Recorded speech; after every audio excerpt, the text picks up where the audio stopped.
Salem. On a tous déjà entendu le nom de cette ville au passé obscur, lieu de la plus célèbre des chasses aux sorcières du monde. Mais vous allez le voir, la tragédie qui s'est déroulée ici est bien plus sombre et bien plus angoissante que ce que vous imaginez. Bienvenue dans un voyage à travers les États-Unis, mais aussi un voyage à travers le temps où je pars explorer la ville de Salem pour vous raconter l'histoire fascinante de cet endroit et comprendre pourquoi cette ville a marqué et marque encore les esprits. Mesdames et messieurs, bonjour! C'est avec la lumière du soleil levant qui se reflète sur mon visage que je vous souhaite une agréable journée. Je me trouve actuellement aux États-Unis, dans le Lubbock, au phare West Cody, qui comme son nom ne l'indique pas, se trouve à l'extrême est des États-Unis, mais vraiment si je fais quelques pas en plus, je tombe dans l'océan. Et ce qu'on va faire, c'est qu'on embarque ensemble pour un road trip qui va être incroyable, j'ai tellement hâte de le faire. On va traverser les États-Unis d'est en ouest en voiture, avec sur notre route plein de choses incroyables à découvrir. Il est 5h du matin, à 1 minute près, et on est parti pour 7 jours de road trip. 9510 km, c'est ce qu'indique la voiture au départ du trip. On va voir combien ce sera à la fin.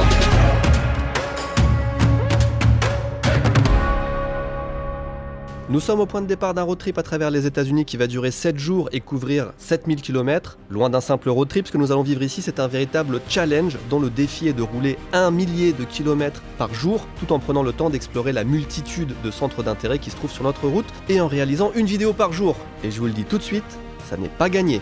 Surtout que rien ne va se passer comme prévu. J'ai encore dû dormir dans la voiture pour la deuxième nuit de suite. Vous l'avez compris, la plus grosse étape de cette première journée est la ville de Salem, que j'ai très hâte de découvrir, mais pour l'instant, nous sommes juste sur le départ, et jusque-là, tout va bien.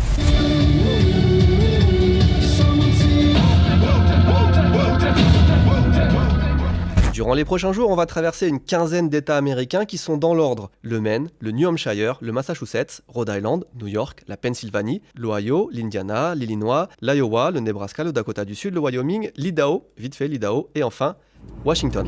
On commence notre voyage dans l'état du Maine, vous l'avez compris, tout à l'est des États-Unis, mais plus exactement au nord-est. On est juste à côté du Canada, d'ailleurs il y a une frontière vraiment pas loin. C'est un état, on va dire, très vert. On a vraiment l'impression de traverser une immense forêt avec des rivières, l'accès sur la mer évidemment. Et on est arrivé directement sur la route numéro 1. Je trouve ça un peu stylé. Est-ce que ça veut dire que c'est la première route qui a été construite aux États-Unis par les colons? C'est fort possible, étant donné que c'est par là que sont arrivés tous les Européens. D'ailleurs, le Maine, c'est français à la base, le Maine. Je crois que ça vient de la région du Maine-et-Loire, justement. C'est un Français, le premier Européen qui est arrivé ici. Samuel de Champlain, c'est celui qui a fondé la ville de Québec. Je sais pas comment on l'appelle, mais le fondateur de la Nouvelle-France.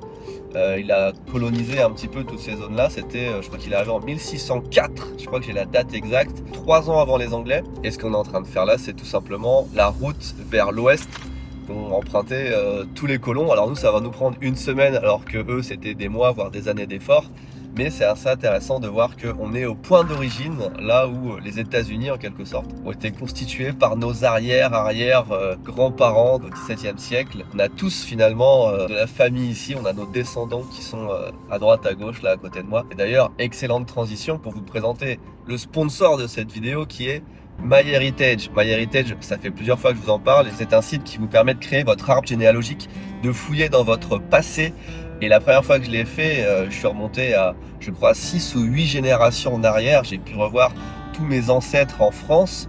Et ce qui est intéressant avec ce site, c'est qu'il est en constante évolution parce qu'il y a des milliards vraiment de données sur toutes les personnes du monde entier, des actes de naissance, de décès, de mariage, etc. Au fur et à mesure, ça se remplit. Et quand je me suis reconnecté quelques semaines plus tard, j'ai trouvé d'autres membres de ma famille.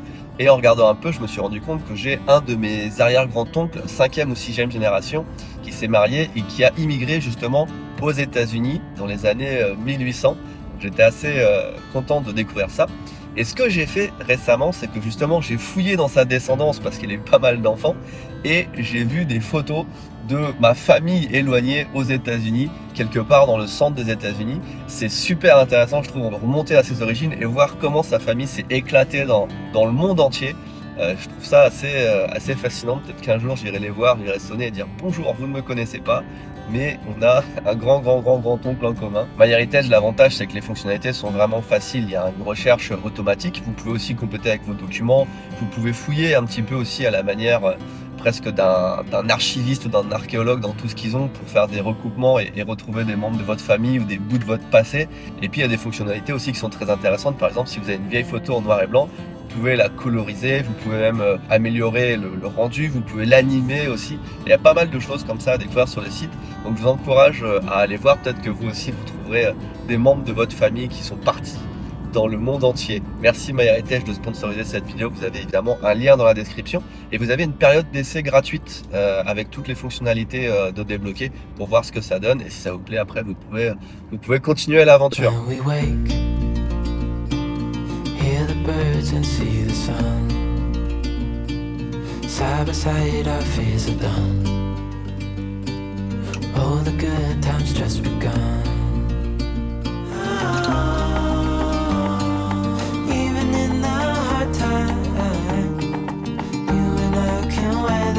Bienvenue à l'aéroport international de Bangor, alors qu'il commence à pleuvoir. On passait à côté de Bangor, j'étais obligé de m'arrêter. Pourquoi? Parce qu'ici, c'est tourné un film, enfin plutôt un téléfilm que j'affectionne tout particulièrement, qui s'appelle Les Langoliers. C'est un téléfilm de Stephen King. D'après le best-seller de Stephen King, un voyage à travers le temps et l'espace.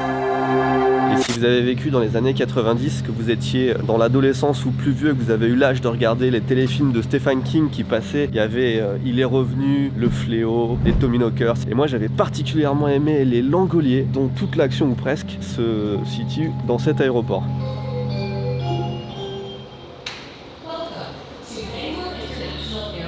Les Langoliers, si vous ne connaissez pas, le pitch est incroyable. 10 personnes qui prennent un avion depuis la côte ouest des États-Unis jusqu'à la côte est se réveillent en plein vol et tout le reste des passagers, le crew, les pilotes ont disparu. Ils se retrouvent à 10 dans l'avion et il n'y a plus personne. Ils savent pas ce qui s'est passé, il y a un mystère qui enrobe tout ça. L'action se passe en grande partie dans un avion et après ils arrivent à atterrir ici à Bangor et la suite de l'action se passe à Bangor dans l'aéroport et vraiment c'est une ambiance incroyable. J'étais vraiment fan encore une fois de ce téléfilm.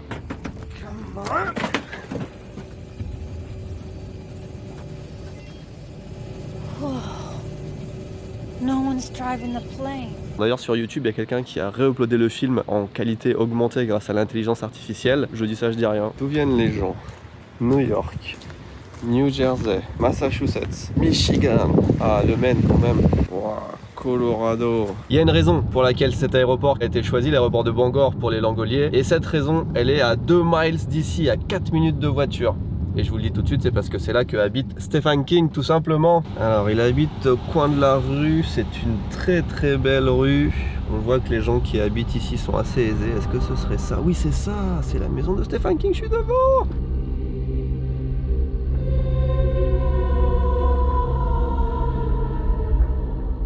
Il est 8h40 le matin, il y a déjà eu 2 voitures et un vélo qui se sont arrêtés devant la maison de Stephen King. Du coup, ça a l'air d'être une attraction touristique maintenant. Je sais pas s'il habite vraiment là. Ah si, il y a sa voiture. Il roule en Mercedes. C'est quand même un bon lieu de passage en vrai. Je viens d'arriver dans le cimetière de Bangor. Je vais toujours voir les cimetières dans les pays que je visite. Et celui-ci a une vibe incroyable. C'est des tombes sur des petites collines comme ça, très bien entretenues. Regardez, je suis garé en plein milieu là.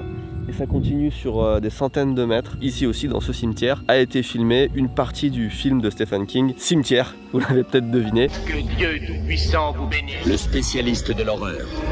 Vous voulez l'ensevelir là-bas? Ne me dites pas que ça ne vous a pas traversé l'esprit. Le virtuose de l'effroi, Stephen King. En fait, comme c'est quelqu'un du Maine, une bonne partie des endroits choisis pour ces films sont dans le Maine, ou alors des scènes sont inspirées du Maine. Donc vraiment, si vous cherchez les terres des romans de Stephen King, c'est ici que ça se passe. Stephen King, si jamais vous ne connaissez pas, c'est un romancier d'horreur, de suspense, comme ça, avec des ambiances un petit peu glauques, la solitude, les trucs, enfin bref, vous voyez un peu le style. Ça matche bien le Maine avec ce genre d'ambiance, vraiment. Bienvenue à Fort Williams. Alors je suis pas venu faire du tourisme, je suis venu spécialement pour cette petite baraque là-haut au-dessus de la colline qui s'appelle Bite into Maine. Et si je suis là, en dessous de ce gigantesque drapeau américain, vraiment très fier d'être américain, c'est pour tester, pour déguster la spécialité de la région, le lobster roll, le sandwich au homard. Et j'ai vraiment hâte. C'était sur ma carte depuis très longtemps ça. Order number 47. Ouais, il est incroyable ce parc, il y a des bancs partout, on a la mer derrière avec le bruit des vagues, il y a un phare, il y a ça là. Le lobster roll, c'est vraiment la spécialité du Maine, c'est ici qu'est pêché la quasi-totalité du homard du pays. Et je sais pas si vous connaissez, il y a un YouTuber qui s'appelle Casey Neistat. To everyone who's ever told anyone with a dream they can't, this video's for you. Casey Neistat qui habite à New York. Et finalement, New York, c'est pas si loin d'ici en voiture. Et je crois qu'il a une maison, ou sa belle famille a une maison dans le coin. Du coup, il venait de temps en temps en vacances et il présentait ça comme étant un plat incroyable qu'il mangeait à chaque fois. Et ça fait des années que j'ai envie de goûter. Alors, qu'est-ce que c'est? C'est juste de la chair de homard avec un petit peu de ciboulette dessus, mis dans une tranche de hot dog beurré. J'ai déjà essayé ça au Japon parce qu'il y a une chaîne qui s'appelle Lux Lobster, je crois, qui fait ça et c'était éclaté au sol. Putain, j'ai vraiment hâte. Ça, j'ai tellement peur d'être déçu. C'est le petit camion là, je suis venu là parce que c'est celui qui est le mieux noté dans tout l'état. Oh, incroyable. Alors par contre, c'est incroyablement cher. J'en ai eu pour à peu près 50$ avec le pourboire. Mon séjour, ça va sûrement être rythmé par de la junk food parce que road trip, ça veut pas dire restaurant où tu passes 3 heures en centre-ville. Et là, avoir un bon sandwich là, oh, ça fait plaisir.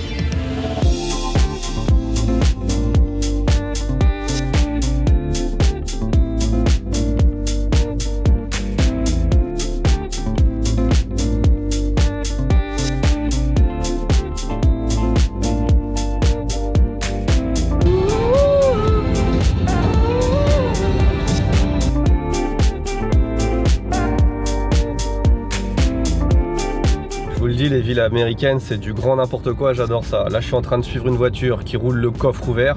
Je viens de voir passer une voiture.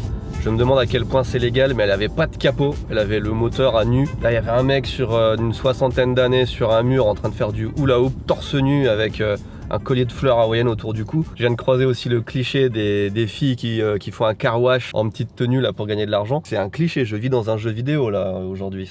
Et c'est ainsi que nous quittons l'état du Maine. On passe très rapidement dans le New Hampshire et on se retrouve dans le Massachusetts où il y a la ville de Salem. On passe les 10 000 km.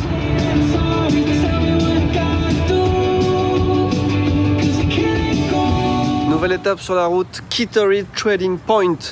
Depuis 1938. Un endroit où on trouve à peu près tout ce qu'il faut pour la nature. Il y a des étages, on voit pas le bout. Oh, le rayon chasse avec des miradors.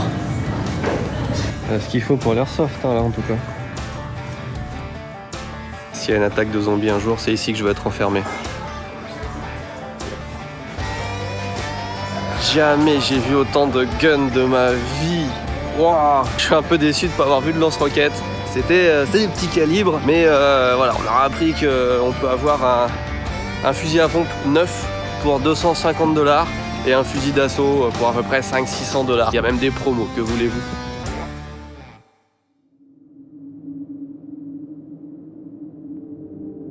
Salem, une ville a priori totalement normale, même touristique, avec ses petits restaurants, des magasins, des gens qui jouent de la guitare dans la rue. C'est difficile de croire qu'il y a plus de 300 ans. Ici s'est déroulée une des histoires les plus sombres des États-Unis. C'est comme si tout le passé avait été effacé. Et pourtant, ce qui a vraiment marqué l'histoire de Salem, ce sont les tristement célèbres procès des sorcières de 1692. Cette année-là, 20 personnes ont été exécutées et plus de 150 ont été emprisonnées, toutes accusées de sorcellerie. Ce qui a choqué, ce sont non seulement les meurtres de personnes innocentes, au nom de la religion, mais aussi l'hystérie collective qui s'est emparée de la ville et qui a conduit à accuser plus d'un tiers des habitants de la région de sorcellerie. Alors eux, ils n'ont rien compris du concept. Fun fact, Salem, ça veut dire paix. Ça vient de l'arabe salam. C'est assez mal trouvé comme nom de ville, je trouve. Deuxième chose intéressante, il n'y a pas une ville de Salem, mais 2 villes. Ici, on est à Salem Town et c'est là qu'ont été jugés et tués les soi-disant sorciers et sorcières. Mais l'histoire a commencé à Salem Village, qui est à peu près à 8 km d'ici, qui s'appelle Danvers maintenant. Les premiers dramas, on va dire, c'était là-bas, c'était pas ici, donc il y a 2 Salem. Salem est une petite ville côtière du Massachusetts, fondée en 1626 par les colons anglais. À la fin du XVIIe siècle, la région vit isolée, loin des lois de l'Angleterre et régie en grande partie par la religion. Salem était une communauté puritaine, fortement influencée par des croyances religieuses strictes. L'hiver 1991 est particulièrement dur pour les habitants qui luttent contre une météo difficile mais vivent aussi au rythme des batailles contre des Indiens et des colons français. C'est dans ce contexte que la peur et la paranoïa se sont installées dans la communauté lorsqu'à Salem Village, 2 fillettes âgées de 9 et 11 ans, Betty Paris et Abigail Williams, ont commencé à présenter des comportements étranges tels que des hallucinations et des convulsions. Ces symptômes ont rapidement été attribués à des influences surnaturelles et les autorités locales, sous la pression des dirigeants religieux comme le révérend Samuel Paris, père de Betty Paris, ont conclu que les filles étaient possédées par des forces démoniaques. De là, les fillettes sont priées de pointer du doigt les personnes qui les ont ensorcelées. Les premières accusations de sorcellerie sont portées contre des membres marginaux de la communauté, Tituba, une esclave du révérend Paris d'origine indienne, Sarah Good, une mendiante, et Sarah Osborne, une femme plus âgée dont le tort était de ne pas fréquenter l'église régulièrement. Des arrestations s'ensuivent, mais malgré ça, de plus en plus de fillettes de la région présentent des symptômes de possession. Il faut donc trouver de nouveaux responsables, et au fil des mois, les accusations se multiplient, et finalement, entre 150 et 200 personnes sont emprisonnées, soit près d'un tiers de la population des environs. Avant la fin de l'hystérie, quelques mois plus tard, 20 personnes sont exécutées, et 9 meurent en prison. Un des endroits incontournables de Salem, c'est le cimetière, le vieux cimetière dans le centre-ville. Il est assez incroyable parce que il a été établi en 1637, donc ça en fait un des cimetières les plus vieux d'Amérique, et ça se ressent parce que la plupart des pierres tombales sont effacées, on n'arrive plus à lire aucune écriture dessus. Il y a des têtes de morts sur les pierres tombales, il y a des trucs comme ça. On en voit beaucoup qui datent de 1700, 1800, donc 18e, 19e siècle. Contrairement aux croyances, les sorcières de Salem ne sont pas enterrées ici. J'entendais justement des touristes français qui se demandaient où étaient les sorcières. Eh ben elles sont pas là parce que les sorcières c'est magie noire, elles n'étaient pas enterrées dans les cimetières catholiques, elles étaient jetées dans des fosses communes. Ici a été enterré Richard Moore. Il est mort en 1692, donc l'année du procès. C'est un Américain original qui est arrivé par le Mayflower, le bateau qui a colonisé un petit peu les États-Unis. Ici, il y a une tombe qui a attiré mon attention. Si on regarde bien, c'est la tombe du juge Hathorne. C'est le juge qui a participé à condamner les 20 personnes qui ont été exécutées ici. Et juste à côté, il y a la tombe de son fils, mort en 1750. À côté du cimetière se trouve un monument qui est dédié aux 20 personnes exécutées pour sorcellerie. Chaque victime est représentée par une pierre sur laquelle est gravé son nom, ainsi que la date et le moyen de mise à mort. Et contrairement à ce qu'on pourrait croire, les accusés n'ont pas été brûlés au bûcher. Entre juin et septembre 1692, 19 personnes ont été pendues et une, Gilles Corré, a été écrasée à mort pour avoir refusé de plaider. À cette époque, la croyance en la sorcellerie et le diable était largement répandue, en particulier parmi les puritains de la Nouvelle-Angleterre. Cette croyance remonte à l'Antiquité, mais s'inspirait surtout de l'Europe, où on estime qu'entre le XVIe et le XVIIe siècle, entre 30 000 et 60 000 sorcières ont été exécutées. Mais le fait qu'en l'espace de quelques mois, autant de personnes s'accusaient mutuellement de sorcellerie était une première. Et là, il faut comprendre deux choses. La première, c'est qu'à Salem, il était extrêmement facile d'accuser quelqu'un de sorcellerie puisque les juges reconnaissaient ce qu'on appelle la preuve spectrale. Concrètement, une victime de sorcellerie ou un témoin prétendait voir l'apparition de spectres ou de formes fantomatiques qui ressemblaient aux accusés. Une simple accusation, basée sur des visions ou des sensations non vérifiables, pouvait donc mener à une condamnation. Et la seconde chose est encore plus vicieuse. Toute personne qui clamait son innocence était considérée par le tribunal comme une personne non repentante. Le refus de confesser était interprété comme un signe de culpabilité, renforçant la conviction que l'accusé était effectivement un sorcier ou une sorcière. Il était donc condamné de la façon la plus sévère, à savoir généralement la mort par pendaison. Pour échapper à la mort, la seule solution était donc d'avouer ses crimes, de se repentir pour écoper d'une peine plus légère. Mais se repentir ne suffisait pas.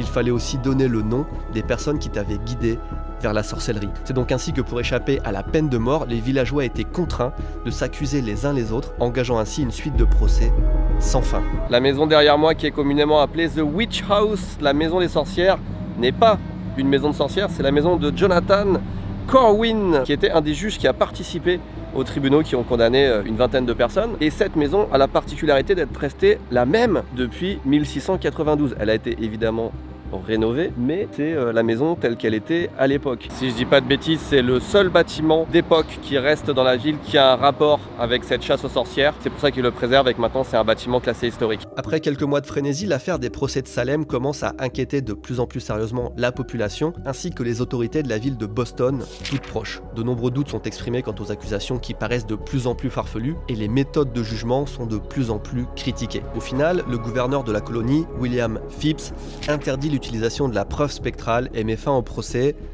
lorsque sa propre épouse est elle-même accusée de sorcellerie. En moins d'un an, les tribunaux avaient condamné 19 personnes à la pendaison et une à la peine de mort par écrasement. 9 autres personnes vont mourir en prison en attendant leur jugement.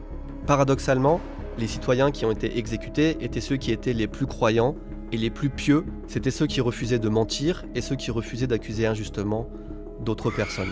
Suite à cette affaire, de nombreux mea culpa ont été faits, que ce soit de la part de certains juges eux-mêmes qui ont demandé le pardon, de la Cour générale du Massachusetts qui a déclaré en 1702 que les procès avaient été menés de manière illégale et qui annulera plus tard certaines condamnations.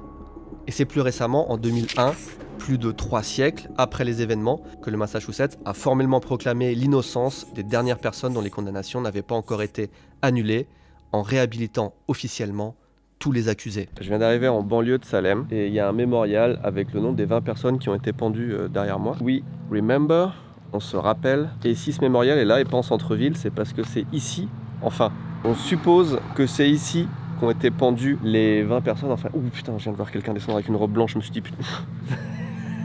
C'est ici qu'ont été potentiellement pendues les 19 personnes. Alors pas sur ces arbres là parce qu'on imagine qu'il y a 300 ans c'était pas les mêmes, mais à cet endroit là. Être accusé de sorcellerie c'est à la fois la chose la plus simple parce qu'il n'y a pas besoin de preuves, il n'y a pas de preuves matérielles de toute façon, et puis n'importe qui peut être accusé de sorcellerie, il n'y a pas de profil type, et c'est aussi du coup la pire chose qui puisse t'arriver puisque tu risques la mort, et même si ça se fait pas, dans le pire des cas ta vie je pense est ruinée, puisque les sorciers, les sorcières c'est ceux qui participent à des orgies, ceux qui courent nus la nuit, ceux qui font des incantations sataniques, bref c'est pas les gens que tu veux fréquenter, donc dans les deux cas ta vie est ruinée. Avant de quitter la ville, il nous reste à répondre à la question.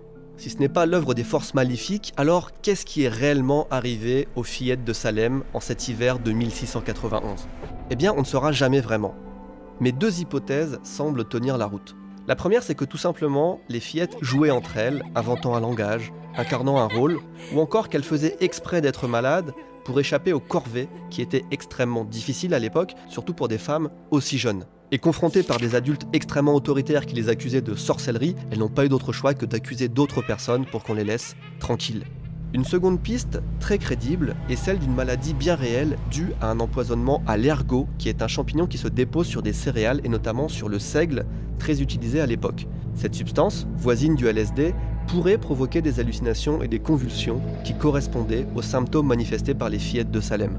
En tout cas, quelle qu'en soit l'origine, les procès des sorcières de Salem ont laissé une marque indélébile sur l'histoire américaine.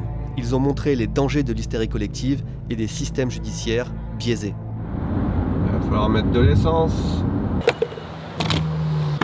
Premier plein d'essence du trip et j'ai fait à peu près 650 km, donc je pense que je vais passer entre 12 et 15 fois à la pompe cette semaine. J'espère que ça va pas coûter trop cher. En tout cas, ce qui est bien, c'est que les péages sont pas chers. Généralement, les autoroutes, les routes sont gratuites, et l'essence, je pense pas que ce soit très cher non plus. Un gallon, c'est à peu près 4 litres, je crois.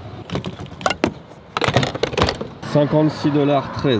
Merci d'avoir voyagé avec moi aujourd'hui. Dès la semaine prochaine, on continue notre périple qui nous amènera dans une multitude de lieux historiques, des villes abandonnées, et vous allez voir dans l'un des endroits les plus drôles du pays. Merci à MyHeritage d'avoir sponsorisé cet épisode. Je vous rappelle que vous avez un lien en description qui vous permet d'essayer gratuitement tous leurs services durant 14 jours. Alors n'hésitez pas. Des bisous. Fin de journée, 10 281 km au compteur.